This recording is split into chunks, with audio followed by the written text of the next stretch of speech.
दोस्तों, आज हम एक और नई कहानी की तरफ बढ़ेंगे जिसका कहानी का मुख्य शीर्षक है ईमानदार रिक्शे वाला। अब ईमानदार रिक्शा वाला क्यों कहा चाणक्य ने? उसमें ऐसी क्या कमी थी? इसमें क्या अच्छाई थी जो उसको ईमानदार रिक्शा वाला कहा? रिक्शा वाले तो और भी थे। तो इसी कहानी को आज हम अपनी आवाज़ में सुनेंगे दोस्तों। चाहे आपको पसंद आए, हमको लाइक करें। एक छोटे से शहर की तंज गलियों में रहने वाला एक छोटी सी गलियों की तंज गलियों में रहने वाला एक छोटा सा एक साधारण सा रिक्शा वाला था। साधारण सा रिक्शा वाला था। नाम था माधव, जिसके पास ना तो बड़ी पढ़ाई थी, जिसके पास ना तो बहुत बड़ी पढ़ाई थी और ना कोई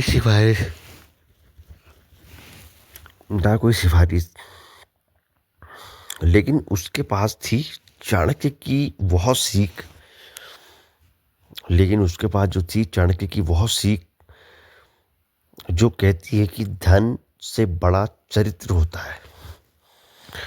धन से बड़ा चरित्र होता है। समय माधव रोज सुबह अपने टूटे फूटे रिक्शे को प्रणाम करता। माधव सुबह उठकर रोज अपने टूटे फूटे रिक्शे को प्रणाम करता और मन में संकल्प लेता कि चाहे दुनिया कितनी भी चालाक हो जाए,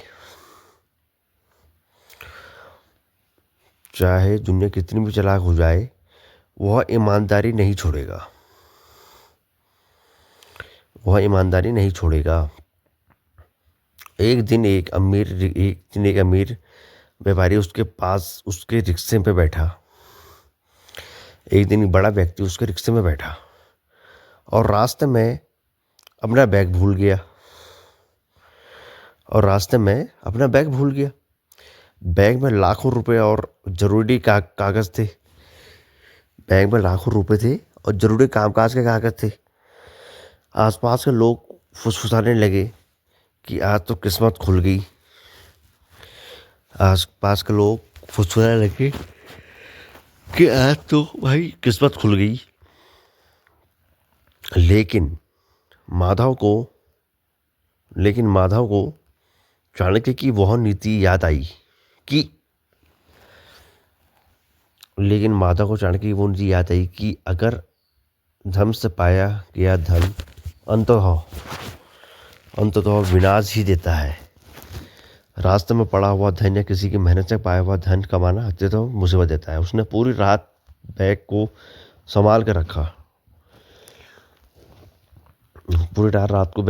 कर रखा, बिना सोए, बिना किसी लालच के।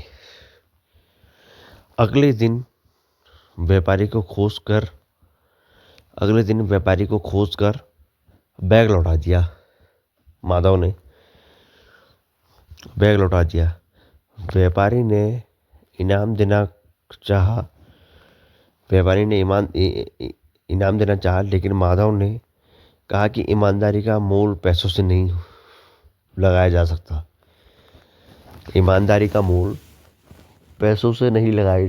क्या बात कही उन्होंने। यही घटना शहर में आग की तरह फैल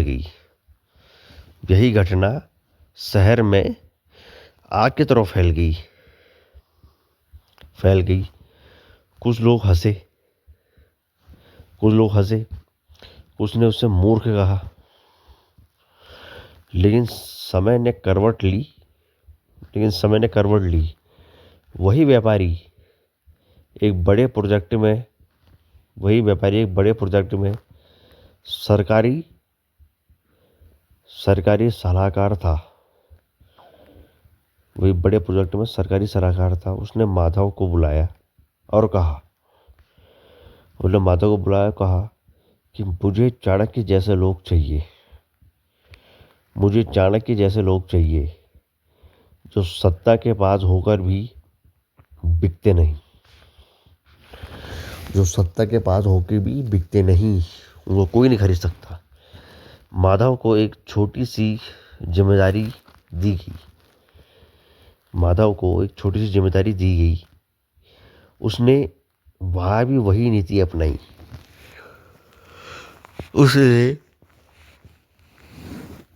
वहाँ भी वही नीति अपनाई, ना चापलूसी, ना बेईमानी, सिर्फ नीति। उसने वहाँ भी वही नीति अपनाई, ना चापलूसी, ना बेईमानी, सिर्फ नीति और विवेक। धीरे धीरे वह सिस्टम के भीतर एक मजबूत स्तंभ बना दिया। धीरे धीरे उसने एक मजबूत स्तंभ बना दिया उसके भीतर। कई भ्रष्ट लोग उससे टकराए, उसे डराया, लालच दिया,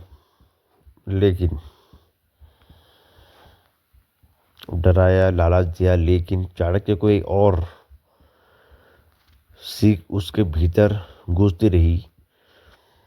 चाणक्य की एक और सीख उसके भीतर गूंजती रही कि जो व्यक्ति अपने सिद्धांतों पर अडिग रहता है, यानी जो अपने काम पे एकत्र रहता है, कभी भागता नहीं है, अडिग रहता है, वही अंत में राज्य को दिशा देता है। वही इंसान बरसों बाद वही ईमानदार रिक्शा वाला शहर के विकास बोर्ड का प्रमुख बना। वही रिक्शा विकास बोर्ड का प्रमुख बना। और जब किसी ने उससे पूछा कि इतना ऊंचाई, और जब किसी ने उससे पूछा कि इतनी ऊंचाई, तो लोग तो ऐसे ठहरे, इतनी ऊंचाई तक कैसे पहुंचे, हमको भी बताओ रास्ता। तो उसने मुस्कुरा कर कहा, मैंने कभी ऊंचा बनने की कोशिश नहीं की।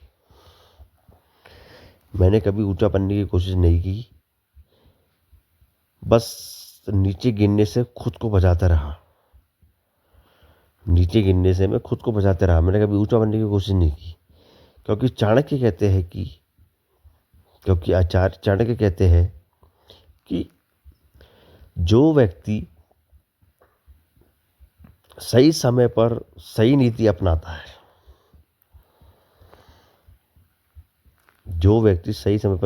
अपनाता है, वह इतिहास बदलता है। वह इतिहास बदल देता है। और उसी दिन लोगों को समझ आया कि असली चालाकी ईमानदारी में छिपी होती है। उसी दिन लोगों को समझ में आया कि असली चालाकी ईमानदारी में छुपी होती है, बेईमानी में नहीं। तो आप लोगों को ये कहानी कैसी लगी, कृपया हमारे छोटे चैनल को सपोर्ट कीजिए। धन्यवाद।